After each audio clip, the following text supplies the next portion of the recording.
Hi everyone, my name is Deborah and welcome to the Edit by DH. Welcome to another video. In today's video, I will be reviewing Viseart's new palette called Sireneuse Etendu. I'll be giving you a bit more information about the brand first. Then I'll be reviewing the palette and giving you more information about it, as well as showing you swatches. And then obviously I'll try it on for you and give you my final thoughts as always. It has been some time since I've reviewed Viseart. I think my last video on one of their palettes, I think it was a 𝕊𝕦𝕓𝕤𝕗𝕗 palette, was back 3 years ago. Kind of nice to come back to this brand and just review it once again. At the time, I feel like they had a smaller collection available. Maybe it was the website that I purchased it off of, but I remember at the time, I think it was only eyeshadow palettes that I had access to.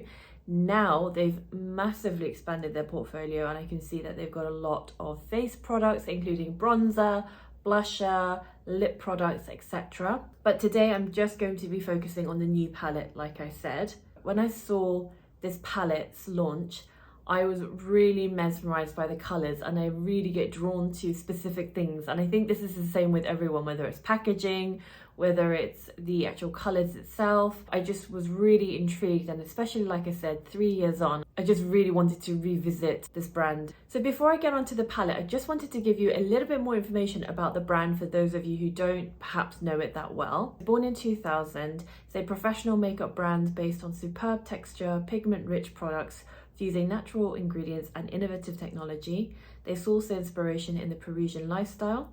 Viseart quickly conquers a demanding clientele of makeup artists in Paris. From movie sets to national TV programs, Viseart makes a name for itself in the professional makeup area and starts to export internationally. Spotted by Sephora in 2014 and sold by renowned makeup resellers online, Viseart opens a new chapter in its history by becoming a high-quality professional makeup brand accessible to all. Working alongside makeup artists is essential for us. Viseart exclusive formulas are all developed in our own laboratory and workshop following tests and feedbacks collected from our partnered MUA. This is how we create our own unique sensorial experience with superb pigmentation and easy to use creamy textures. So they have a range of 38 palettes with multicolor variations, textures and finish. They strive to offer customers the ability to express themselves through makeup and use it as an accessory to complete their look. They conceive their products as high fashion accessories following their French vision of classicism and exactness, open to innovation and always in style.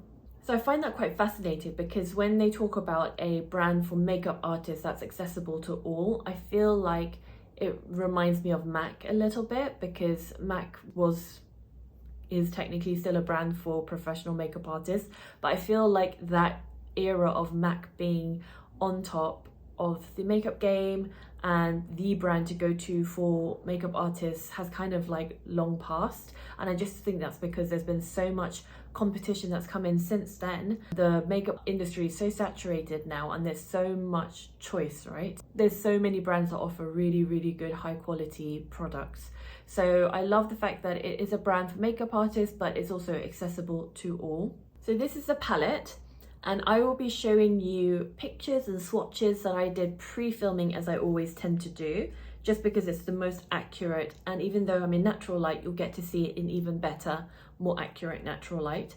These are where I have rubbed my little fingers into the eyeshadows. So I did an eye look last night because I had to go out, and I feel like that's always the best way to test longevity, and especially because I live in Singapore. For those of you who don't know, it's a very hot and humid country, so I think it's the best environment to test anything, but I'll get onto that in just a moment. So I want to give you a little bit more information about the palette itself first. The Sireneuse Etendu palette is $44 and it says, "Hark, the sirens call." Inspired by the legends of the Night Sea and Poseidon's starlit kingdom, Sireneuse Etendu 𝕊𝕦𝕓𝕤𝕗𝕗 is your odyssey into oceanic crystalline enchantment.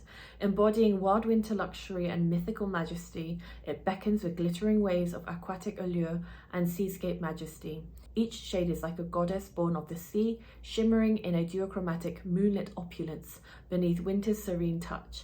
This palette is a journey into mystical dreams where the obsidian glimmering depths of blues meet starlit beauty, melding Poseidon's myths with the enigma of Triton's gilded trident. The colours range from soft sylph-like iridescence to deep celestial duochromatic hues, each one murmuring gently like a wave beneath la lune of the siren, transporting you to a realm of serene nocturnal splendor. Every shade is a triple milled, crafted with luminous pigments that capture winter's crispness against a backdrop of candlelit warmth, designed to be interchangeable, curate, and customized with shades from Petit Fours, Grand Pro, and the Etendu series to create your bespoke palette. So I'll just be going through the shades individually first. Sylph, which is shade 1, is a champagne rose with a metallic finish. Shade 2, Sireneuse, is a soft mid-tone neutral pink with a matte finish. Shade 3, 𝕊𝕦𝕓𝕒𝕣𝕚, is a mid-tone nude rose with a matte finish. 𝕕𝕦𝕓𝕒𝕚 is a mid-tone sandy nude with blue-green duochromatic flecks. Shade 5 is Ethos, which is a light muted neutral pink peach with a matte finish. Shade 6 is 𝕬𝕦𝕓𝕐, which is a nude quartz with a metallic finish. Shade 7 is Triton, second skin nude, topper with silver duochromatic flecks. Shade 8 is Oceanic, rich navy blue-green with blue duochromatic flecks. Shade 9 is Glinting, which is nude silver with a metallic finish. Shade 10 is Siren, which is a violet blue with turquoise duochromatic flecks. Shade 11 is Abyss, mid-tone greyish purple with a matte finish. Shade 12 is Brine, which is a bitter brown quartz with copper reflectivity and a metallic finish. So wow.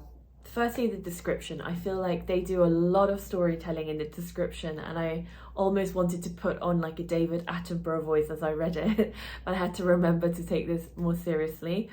I think it definitely is great for imagination. I think it really takes you there in terms of what they imagined this palette to be, what really inspired it. And when I look at the colors, I do see like the depth of the deep sea, and then I see that, you know, sometimes when you get even in the dark, whether it's a lighthouse or any light that then shines out onto the sea, and you get these like sparkling golden glints of light, and then I see that in the palette too. So I think that was really fun to read that, and it makes a change from a very boring description, right? So this is a palette of 12 shades. 4 are matte and the remaining are shimmers or sparkles. What I liked about it from first impression was that it's got sort of like the safe color, so to speak. So it's got the base color for the like base eyeshadow color. It's got colors that are acting like contours for the eyes, for creases and creating depth.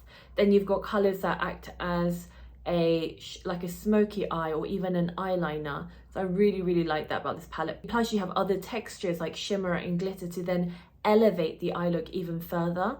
Since I'm not going out tonight, I can go a little bit more with colors that I normally wouldn't gravitate towards, which is precisely this color. And I know many of you will be excited by this color, but I think it's just because I don't dabble with this sort of duochromatic color or tone. So that's probably what I will gravitate towards. But I'll put a base color on first. By the way, I'm so sorry if you can hear any background noise. Outside it was very quiet, the construction site for once, and then they decided that as soon as I press play on my video to start banging things and throwing things into the skip.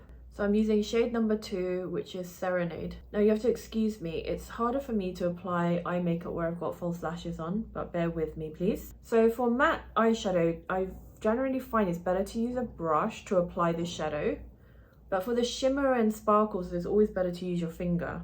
So it's just a little bit of a base color and a little bit of, I guess, contour on the eye. Then I'm going to go in with shade number 10, which is Siren. That's the one that's been described as a violet blue with turquoise duochromatic fleck. So I know it will be better with my finger, but I'm just going to use a brush first, see how far I get. Like I said, it's better to use finger because if you use a brush, you just get like the fallout. I mean, I guess it depends what brush you use. Do you know what? I'll just go with my finger.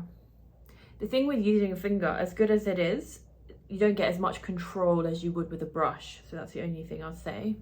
You can see that color just went on way better with my finger. Sometimes it just doesn't stick to the brush, the pigment, when you use an eyeshadow brush. I think this will be really fun as like a spotlight pop color as well. Or even like, say you just do a regular eye look and then add a little bit of it underneath as a liner as well, just to stand out. It doesn't say, but normally if you add a little bit of water to it, it does amplify the shine, amplifies the pigment color, it amplifies the sparkle. So it'd be interesting to see how compatible it is with water. I would just experiment in the corner of the eyeshadow square and not the whole thing, because in case it doesn't work, you don't want to ruin the whole thing. So it's got these sort of gorgeous, as it says, turquoise duochromatic flecks, but also you've got this kind of deep color beneath it, like this winey burgundy kind of color. There's a lot of depth to this color, and it depends on, you know, which way you look at it. I'm sure it will look even different under artificial light when you've got the lights directly shining down on your eyes. But it applies really smoothly, really evenly, so I'm really happy with that. I'm tempted to use it under my eyes as well. So for under my eyes, I think I'll slightly wet the Siren powder and go in with a smaller brush and use a makeup spray to dampen it. Then it kind of turns into a liquid eyeshadow. What I'm doing is just joining up the corner of my lower lid to my corner of my eye, just so that I get the shape, so my eyeliner has to do less work. I mean, I think it looks so stunning on the bottom of my eyes. And you see what I mean? You could do that with just like a regular eye look and then put that underneath just for a pop and something to just draw the eyes to your eyes. So I really love that. I don't know where I'm going with this look, but it's fun to play around, so just bear with me. And then I think I'm going to use shade 8 called Oceanic, which is a rich navy blue green with blue duochromatic flecks, as my eyeliner.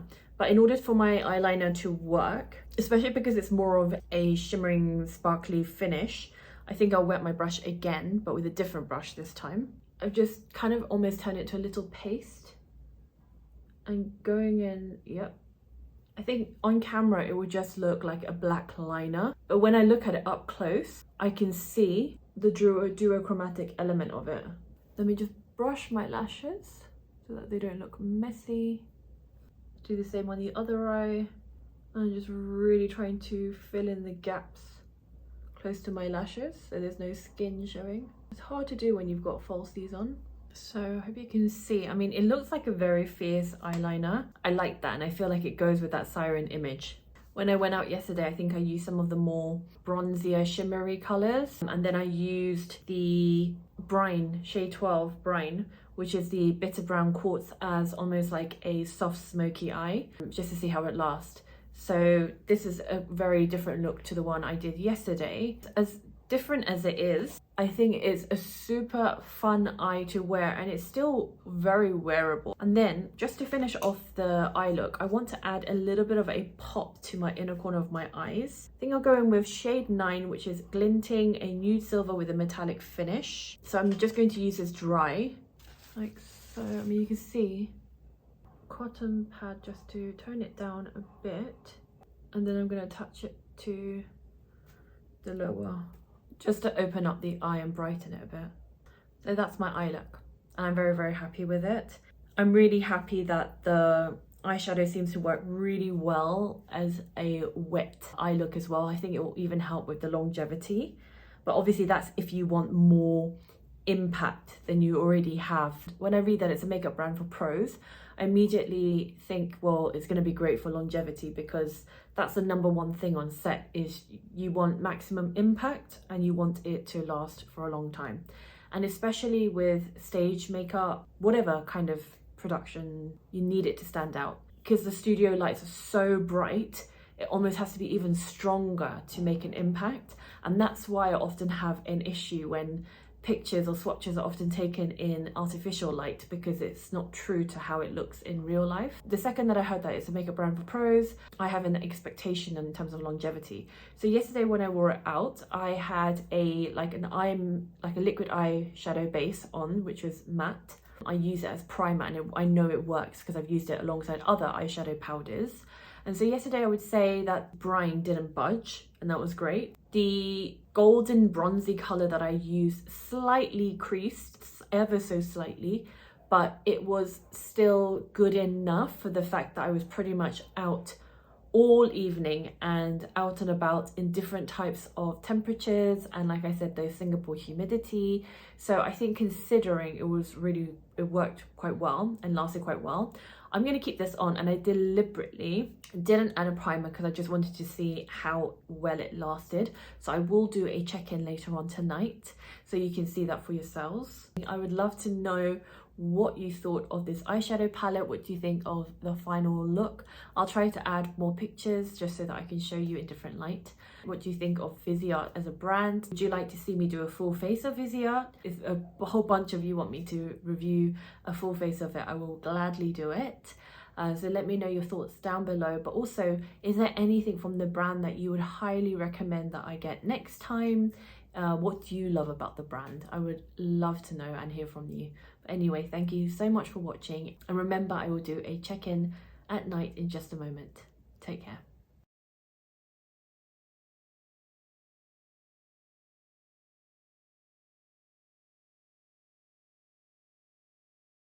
So I'm just doing a nighttime check-in with you like I promised. It is now way past midnight and way past my bedtime.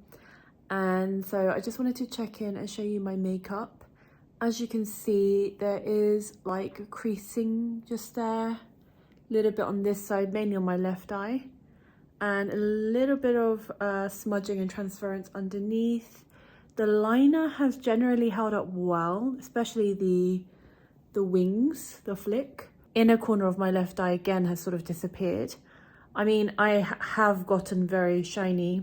Singapore is very humid, obviously, but I have the aircon on at home. I've just been home all day. But obviously the humidity, you can't help it, you can still feel it. It's held up well in certain areas, but I think if I would definitely wear a primer, eyeshadow primer, it would perform better. I know that for a fact because obviously I wore it the other night with the eyeshadow primer. On its own, it hasn't done too bad, but I mean, if I were out and I were at an event, I would definitely have to touch up my makeup with a cotton bud, remove the creasing, remove underneath, perhaps just like reapply my liner. But that's obviously if I'm like out and at an event or a night out. So that's it. Just wanted to provide a check-in. As I promised, I definitely recommend using this eyeshadow with a eyeshadow primer. Hope that check-in was useful and I'll catch you guys soon. Take care.